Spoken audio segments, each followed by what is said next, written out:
우리 한 목소리로 고백합니다. 네라고 대답할 때 왜라는 질문은 사라집니다.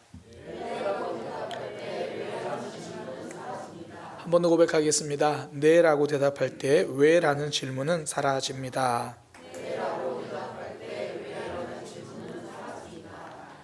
가끔씩 제목을 잡아놓고 이게 무슨 말인가 싶을 때도 저도 있어요. 잘 표현하고 싶은데 이게 쉽지 않네요. 고난을 만나면 왜? 라는 질문이 저절로 나옵니다. 이해할 수 없기 때문이죠.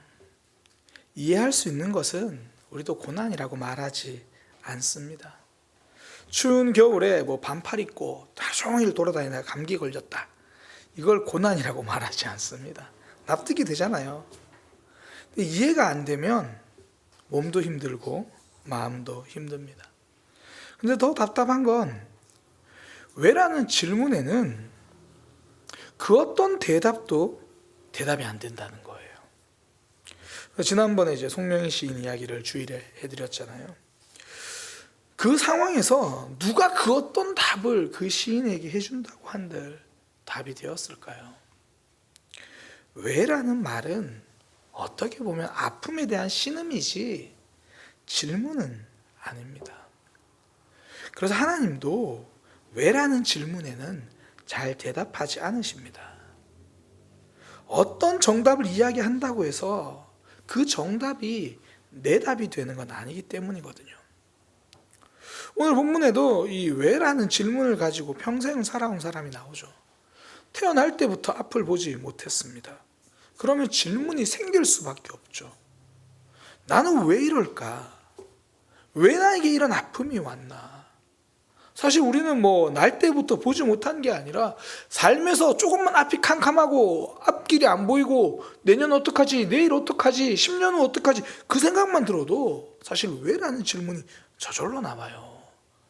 왜 갑자기 이런 문제가 생겨서 내 계획이 다 틀어지는가? 그런데 중요한 건 그때 사람들이 하는 말을 들으면 더 억장이 무너져요. 오늘 이 사람이 그렇죠. 죄 때문이래요. 태어날 때부터 앞이 안 보였는데 내가 태어나기 전에 도대체 무슨 죄를 지었나? 그러니까 어떤 사람들은 부모님의 죄 때문이래요. 100번 양보해서 다 받아들여도 아니 그럼 부모님 죄 때문에 왜 내가 앞을 못 봐야 하는 거냐고. 그런 거죠. 사람들이 답을 말하지만 나에게 답이 되지 않아요. 아픔 속에 있는 사람에게 쉽게 답할 수 없는 이유가 바로 이거죠. 정답이 아니라서가 아니라 그 정답도 상처가 될 수 있기 때문입니다. 그러니까 내 답으로 와닿지 않으면 정답도 많은 경우 상처가 됩니다. 어제 수능이 끝났잖아요. 주변에 혹여나 수능 이제 본 친구 중에 잘 못 본 친구가 있으면 그래죠. 야, 너 매일 놀더니 성적이 그 모양이지. 브라보, 정답입니다. 정답이에요. 매일 놀았으니 성적이 그 모양이죠. 그런데 이런 건 정답이라고 말하지 않고 폭력이라고 말합니다. 제가 이전에 전도서 말씀 드리면서 드린 말씀 있죠. 내가 목사님 제가 없는 말 한 게 아니잖아요. 없는 말은 아닙니다. 근데 필요 없는 말일 수는 있습니다. 더욱이 지금까지 사람들이 한 말, 이 맹인에게 한 말 중에 정답도 없었어요. 정답도 아니에요. 누구의 죄 때문에 그런 게 된 게 아니라는 거죠. 저는 오늘 이거 하나는 꼭 기억하고 가면 좋겠다고 생각합니다. 모든 고난이 죄 때문에 생기는 것은 아니다. 물론 그런 경우도 있습니다. 모든 게 그렇지 않다는 건 아니에요. 그러나 하나님이 나에게 선명하게 깨닫게 해주기 전까지는 아픔을 무조건 죄와 연결시킬 필요가 없다는 거예요. 이걸 잘 보여주는 게 욥기잖아요. 욥은 자신의 죄와 상관없이 고난을 겪습니다. 그런데 주변에서 하나같이 하는 말, 너 죄 때문이네. 내가 무슨 죄를 지었다고. 그러니까 더해서 야, 너 그거 교만이야. 교만의 죄도 짓네. 이런 거예요. 죄 때문이다. 결론은 아니죠. 그런데 오히려 그 말 때문에 욥은 더 힘들어요. 제가 가끔씩 욥기 이야기할 때마다 말씀드리는데 이 친구들은 처음 와서 같이 울어주고 그냥 갔어야 돼요.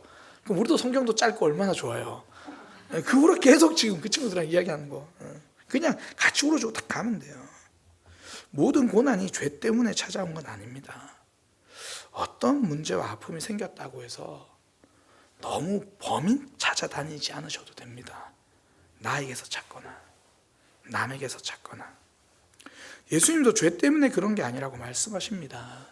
그러면서 제자들에게 알려주십니다. 죄 때문이 아니다. 하나님이 하시는 일을 나타내려고 하신 거다. 제가 오늘 말씀을 가만히 묵상하면서 하나 깨달은 것. 아, 예수님은 제자들에게 하신 말씀이지 이 사람에게 하신 말씀이 아니구나. 모든 사람이 죄 때문이라고 말해요. 예수님은 그렇게 말해요. 야, 죄 때문이 아니야. 하나님의 영광 때문이야. 둘 중에 어느 말이 더 싫은가요? 야, 넌 아픔이 다 죄 때문이야. 굉장히 갑자기 큰 사고를 당했어요. 큰 사고를 당해서 정말 헤어나오지 만큼 어려울 만큼 아픔을 겪었어요. 어떤 사람이 말합니다. 너 지난주에 예배 제대로 안 드리더니 너 죄 때문이네. 그렇게 이야기해요. 상처받았어요. 김 집사님 그렇게 얘기할 수가. 그리고 이제 담임 목사님 제가 신방 갔어요. 다 하나님의 영광을 위해서입니다. 누가 더 상처가 돼요? 전 둘 다 싫어요. 둘 다 싫어요. 어떤 답도 내 답이 안 되기는 마찬가지입니다. 그래서 예수님이 그에게 하신 말씀은 왜에 대한 대답이 아닙니다. 제자들이 물으니까 제자들에게 알려주시는데 그 사람에게는 왜에 대한 대답을 해준 게 아니라 이제 어떻게 해야 할 것인가 앞으로 할 일을 알려주십니다. 그게 7절입니다.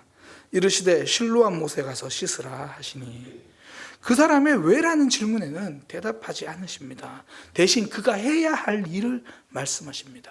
이것이 하나님의 방법입니다. 하나님은 왜라는 질문에 대답하기보다 지금 해야 할 일을 알려주십니다. 그래야 새로운 답이 생기기 때문입니다. 그래야 새로운 삶이 열리기 때문입니다. 삶에서 왜라는 질문이 생길 때가 많습니다. 계속 말씀드리지만 그때는 어떤 대답도 답이 되지 않아요. 그래서 하나님은 왜라는 질문에 답하시기보다 그때 해야 할 일을 알려주세요.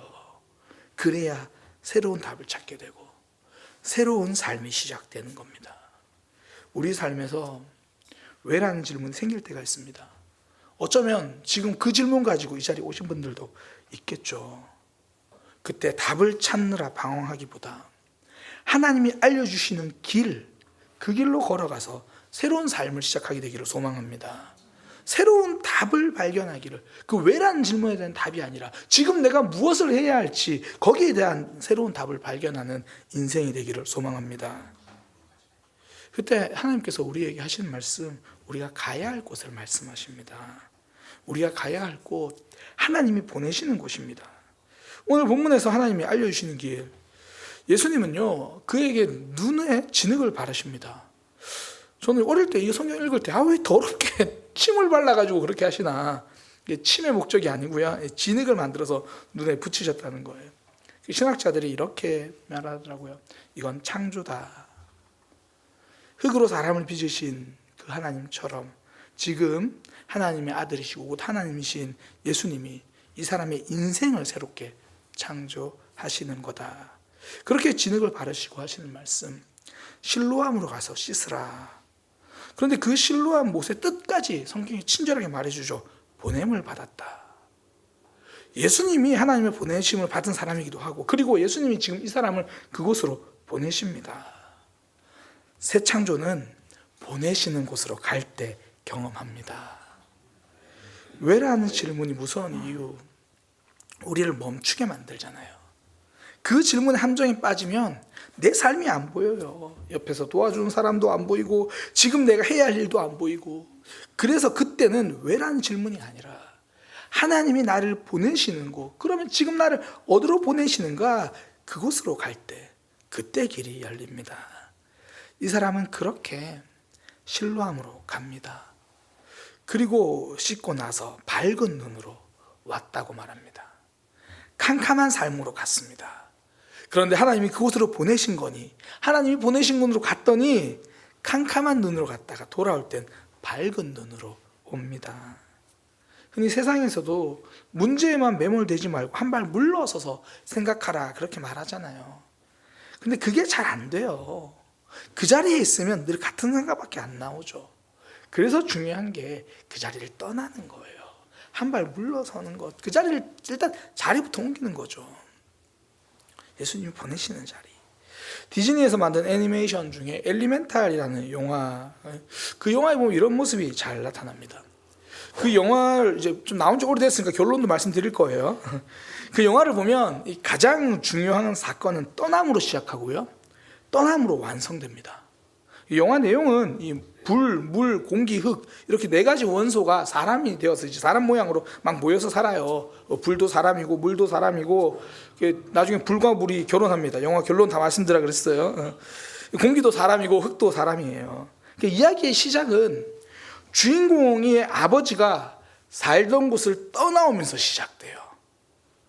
그리고 그곳에서 떠나오면서 뭐 아픔도 힘듦도 있었지만 새로운 삶을 시작해요. 그리고 마지막 결론입니다. 결국 주인공이 떠남으로 완성됩니다. 아버지 곁을 떠나 새로운 삶을 시작해요. 내가 가야 할 곳 갈 때 새로운 일이 시작됩니다. 하나님이 이스라엘에게 새로운 일을 하실 때 성경, 구약 성경 가만히 생각해 보세요. 장소부터 옮기십니다. 애굽에서 광야로, 또 광야에서 가나안으로, 그리고 그곳에서 계속 불순종하니까 다시 바벨론으로, 그렇게 하나님이 보내신 장소로 갔더니 그때부터 새로운 삶을 시작합니다. 애굽에서 광야로, 이건 노예에서 하나님의 백성으로죠.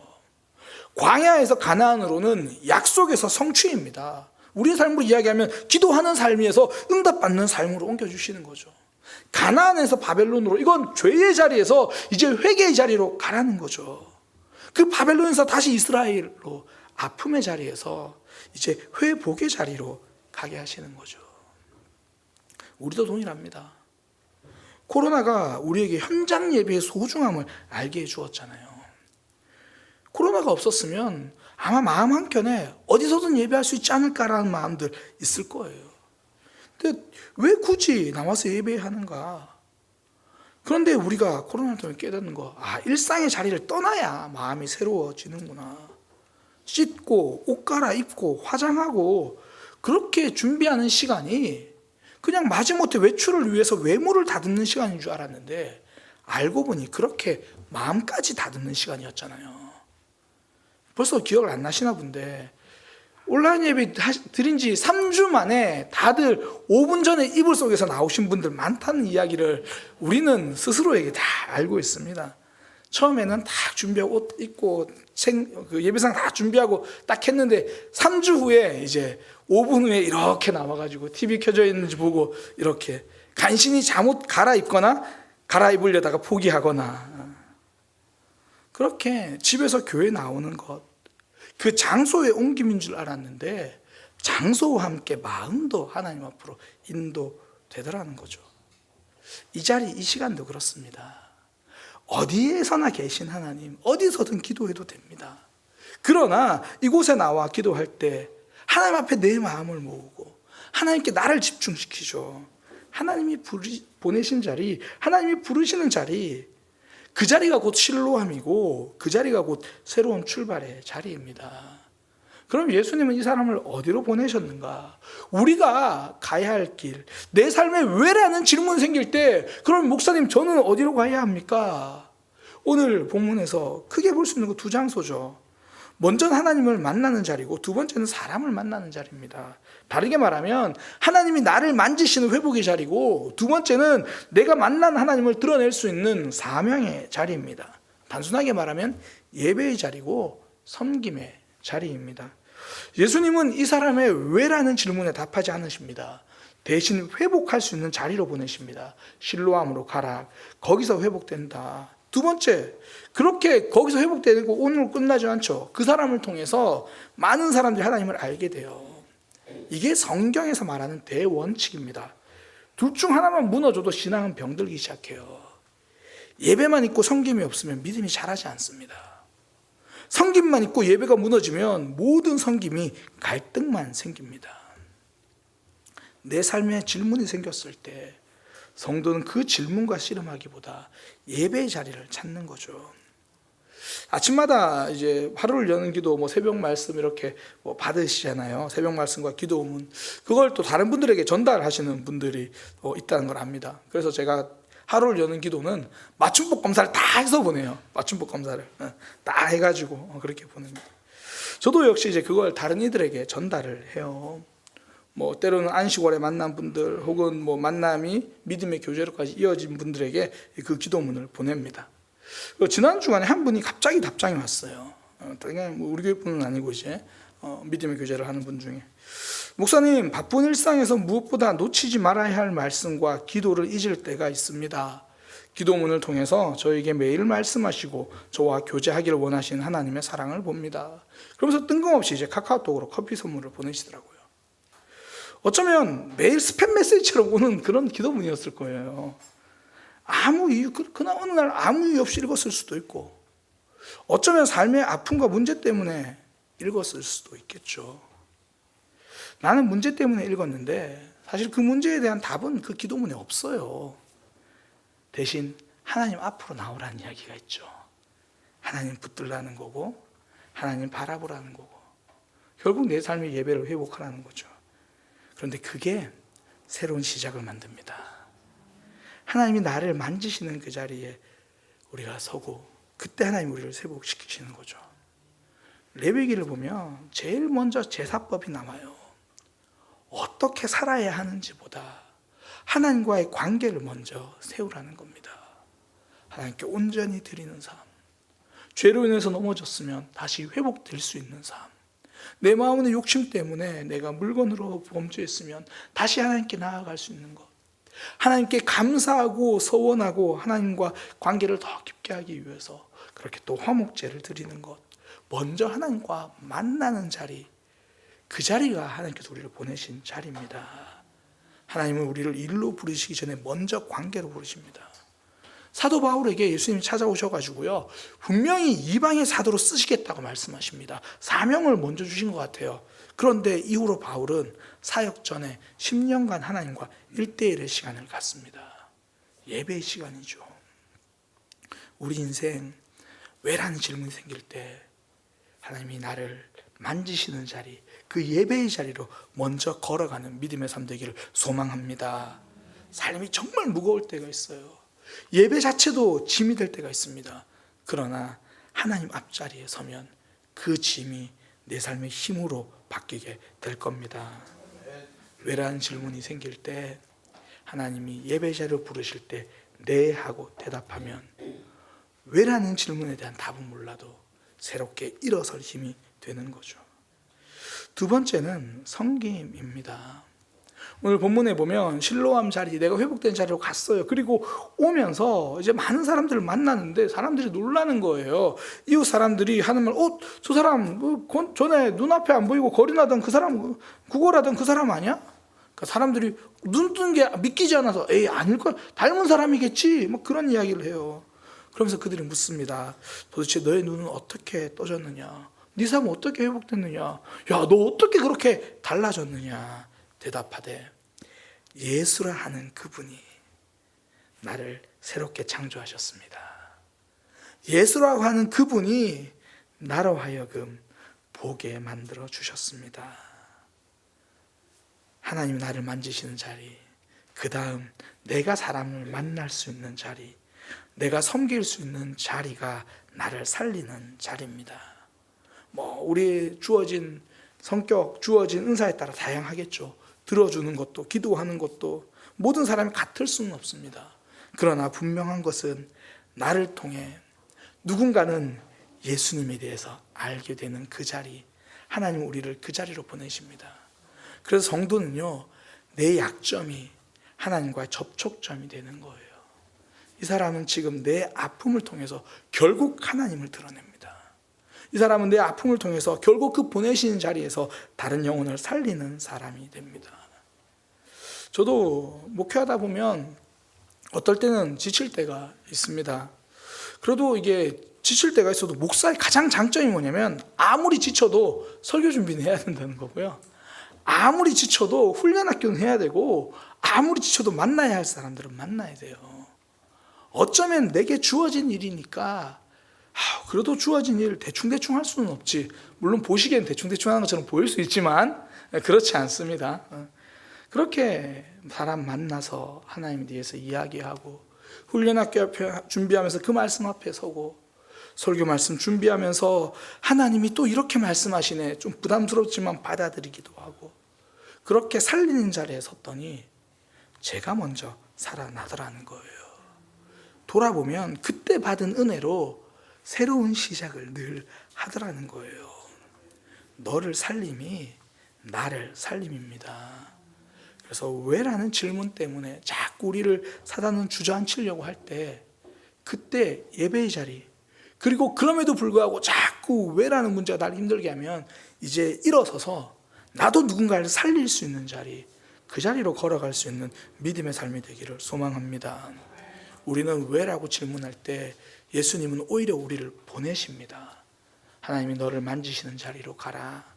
그리고 너도 사람을 만나서 예수님을 알려줄 수 있는 자리로 가라. 그 말씀에 네라고 할 때 왜라는 질문은 사라지고 새로운 삶이 시작됩니다. 하나님께서 우리에게 주시는 새로운 삶, 새로운 이야기, 하나님께서 하시는 말씀에 네라고 순종하며 만들어가는 믿음의 삶 되시기를 소망합니다. 기도하겠습니다. 하나님, 우리 인생에 왜라는 질문이 생길 때가 많습니다.